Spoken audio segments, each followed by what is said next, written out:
അപ്പോൾ എൻ്റെ പേരയുടെ കളക്ഷൻസ് ഇത് എൻ്റെ white diamond guava highly recommended ആണ്. നല്ല രീതിയിൽ കായ്ച്ചിരുന്ന സാധനമാണ്. ഞാൻ കംപ്ലീറ്റ് പ്രൂൺ ചെയ്തതാണ്. ഇപ്പം മഴക്കാലമായതുകൊണ്ട് നല്ല രീതിയിൽ മോത്തിൻ്റെ അറ്റാക്കും കാര്യങ്ങളൊക്കെ ഉണ്ട്. അപ്പം ഒന്ന് പ്രൂൺ ചെയ്ത് ഇവിടെ നിന്ന് ലെയർ എടുത്തതുണ്ട്. 2-3 പ്ലാന്റ് ഉണ്ടായിരുന്നു. ഞാൻ വൈറ്റ് ഹൗസിലൊക്കെ കൊണ്ടുവച്ചു.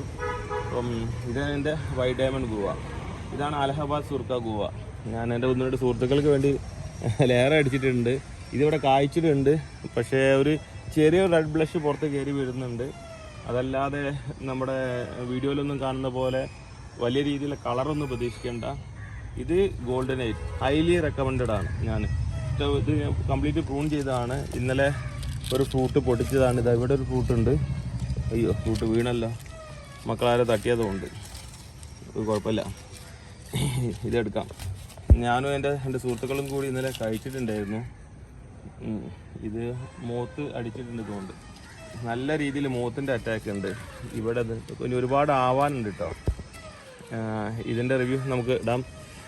ഇത് റെഡ് ഡയമണ്ട് അല്ലെങ്കിൽ ജാർവി റെഡ് എന്ന് പറഞ്ഞിട്ടുള്ള സാധനം. ഇതിൻ്റെ മുകളിലും ഫ്രൂട്ട് കായ പിടിച്ചിട്ടുണ്ടായിരുന്നു. പക്ഷേ മോത്തിൻ്റെ അറ്റാക്ക് ഈ ഒരൊറ്റ ഒന്ന് ഇതിൻ്റെ ഉള്ളിലൂടെയാണ് കുത്തിയിട്ടുള്ളത്. കണ്ടാൽ മനസ്സിലാകാം. കായ്ച്ചും മോത്തും എല്ലാം കൂടി. ഇത് നമ്മുടെ സപ്തഗിയുടെ സീഡ് ഫ്രീ ഗുവ എന്ന് പറഞ്ഞിട്ട് എടുത്തതാണ്. എന്താണെന്നറിയില്ല. ഒരു ഫ്രൂട്ട് ഏകദേശം പാകമായിട്ടുണ്ട്. നമുക്കിന്ന് നാളായിട്ട് പറിച്ച് നോക്കാം. ഇത് വൈറ്റ് ഡയമണ്ട് തന്നെയാണോ അതോ സീഡ് ഫ്രീ ആണോ എന്നുള്ളതൊക്കെ എന്താണ് നല്ല രീതിയിൽ കായപ്പെടുത്തുന്നുണ്ട്. ഇവിടെയും കായപ്പെടുത്തുന്നുണ്ട്. ഇത് ജാർവി റെഡ് 1 ഇപ്പം നമ്മൾ ട്രെൻഡ് ആയിക്കൊണ്ടിരിക്കുന്ന സാധനമാണ്. വെക്കാൻ പറ്റിയ വെറൈറ്റിയാണ്. ഇതാണ് ജാർവി വൈറ്റ്. ഇത് പൊഹങ് 4 എന്നാണ് പേര്. ഇതിന് കായ്ച്ചിട്ടില്ല. ഇത് വൈറ്റ് പേൾ. ഇത് നമ്മുടെ പർപ്പിൾ ആപ്പിൾ ഗുവ എന്ന് പറഞ്ഞിട്ട് വെറൈറ്റി. ഇതിനാണ് ശരിക്കും നമ്മുടെ നാട്ടിൽ നല്ല ലീഫിനൊക്കെ അത്യാവശ്യം കളറ് കിട്ടുന്നത്. ഇത് ഡാങ് അയത്തോയ 1 എന്ന് പറയുന്ന ബ്ലാക്ക് ഡയമണ്ട് ലോങ് ലീഫ് എന്ന് പറയുന്ന സാധനം. ഇതിനെ ബ്ലാക്ക് വെരിഗേറ്റഡ് എന്നൊക്കെയാണ് പറയുന്നത്. പക്ഷേ ബ്ലാക്ക് ഡയമണ്ടിൻ്റെ വെരിഗേറ്റഡ് ഒന്നല്ല. ലീഫ് കണ്ടിട്ട് ബ്ലാക്ക് ഡയമണ്ടായിട്ട് ബന്ധം തോന്നുന്നില്ല. പക്ഷേ ഒരു സ്പെഷ്യൽ വെരിഗേഷൻ. ഇതാണ് എൻ്റെ ബ്ലാക്ക് ഡയമണ്ട്. ഇത് നമ്മുടെ നാട്ടിലായിരിക്കും കാഴ്ചയായിട്ട് ഇതുവരെ അറിവൊന്നുമില്ല. പ്ലാന്റൊക്കെ നല്ല റേറ്റ് ആയിരുന്നു. ഇപ്പം ലേശം കുറഞ്ഞിട്ടുണ്ട്. നോക്കാം. എല്ലാവരും ഒന്നും മേടിച്ച് വെക്കണം എന്നൊന്നുമില്ല. ഇത് റെഡ് കിങ് ഗുവ. ഇപ്പോൾ ലേറ്റസ്റ്റ് വന്ന സാധനമാണ്. ഹോങ് സൂഷി എന്നൊക്കെ പറയുന്ന ഗുവ. പിന്നെ അതിൻ്റെ കൂടെ തന്നെ ഒന്നുണ്ട്. ഇത് എൻ്റെ അമ്പഴം, സ്വീറ്റ് അമ്പഴം. വേണമെന്നുണ്ടെങ്കിൽ എല്ലാവരും ഒരെണ്ണം മേടിച്ചിട്ട് മണ്ണിലൊന്നും വെക്കണ്ട, ചട്ടിയിലൊന്നും വെച്ചാൽ മതി. അതിന് താഴെ ഒന്ന് കാണിച്ചാൽ ഒരു 20 ഇഞ്ച് ബോട്ടിൽ വെച്ച് കഴിഞ്ഞിട്ട് അതിൻ്റെ കടവണ്ണം നോക്കി അത്യാവശ്യത്തിനുള്ള സാധനമൊക്കെ കിട്ടും. ഉപ്പിലിടാനും. അപ്പോൾ എൻ്റെ അനിയനത് കഴിച്ചുകൊണ്ടാണ് പറയുന്നത്. അല്ല പച്ചമാങ്ങ കഴിക്കുന്ന പോലെ കഴിക്കാം. ഇതെൻ്റെ റെഡ് ഡയമണ്ട് ജബോട്ടി കാബ. ഓക്കെ, നല്ല രീതിയിൽ കാപ്പെടുത്തുള്ളൊരു വെറൈറ്റിയാണ്. ഇതാ ജബോട്ടി കാബ എപ്പോഴും താഴ്ന്നുള്ള ബ്രാഞ്ചസ് ഒക്കെ വെട്ടി ഒഴിവാക്കിയിട്ട് മെയിൻ തടിയിലാണ് ഫ്രൂട്ട് പിടിക്കുക. അപ്പം ചെറിയതൊക്കെ കട്ട് ചെയ്ത് ഒഴിവാക്കുക. ഇത്തരം വാട്ടർ ഷൂട്ട്സൊക്കെ ഒഴിവാക്കി കഴിഞ്ഞാൽ പിടിക്കും. ഇത് മഴ കൊണ്ടാണ്. മഴ കഴിഞ്ഞാൽ എപ്പോഴും ഫ്രൂട്ട് ഉണ്ടാകുന്നതാണ്. പിന്നെ ഇതെൻ്റെ ഒരു അബിയും അതുപോലെ തന്നെ ഇതിലൊന്നും ആരും വെക്കരുത്. ബാഗിലോ പോട്ടിലൊന്നും വെക്കേണ്ട. മണ്ണിൽ വെക്കാൻ പറ്റാതാണ് ഏറ്റവും ബെസ്റ്റ്. എനിക്ക് സൗകര്യമില്ലാത്ത താഴത്തൊന്നുണ്ട്.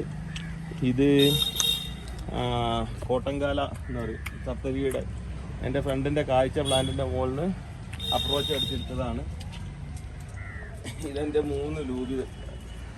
ഇതാ ഷിപ്പ് ലൂബി അല്ലെങ്കിൽ തായ്ലൻഡ് ലൂബി, ഐശ്വര്യ എന്നൊക്കെ പറയുന്ന ഉമ്മർ പല പേരുകളുണ്ട്. ഇത് വലിയ പ്ലാന്റാണ്. ഇത് അതിൻ്റെ തന്നെ ലോങ് ലീഫ് എന്ന് പറയുന്ന സാധനമാണിത്. ഇതും അതിൻ്റെ തുടക്കത്തിൽ വന്ന മൂന്ന് ആളുകളുടെ അടുത്ത് നിന്ന് കളക്ട് ചെയ്തതാണ്. എന്താ വ്യത്യാസം ഉണ്ടോ എന്നൊക്കെ നോക്കാം. ഫ്ലവറിങ് ഒക്കെ ഉണ്ട്. പിന്നെ ഇതും കൂടി കാണിക്കാം. ഇതാണ് നമ്മുടെ ബനാന ലാങ്ച ചിക്കു എന്നൊക്കെ പറയുന്ന സാധനം. ഇതൊന്ന് കാണിച്ചാൽ എത്രത്തോളം ബനാന ആവുന്നൊന്നും എനിക്കറിയില്ല. ഫോട്ടോയിലൊക്കെ ഭയങ്കര സൈസൊക്കെ കാണിക്കുന്നുണ്ട്.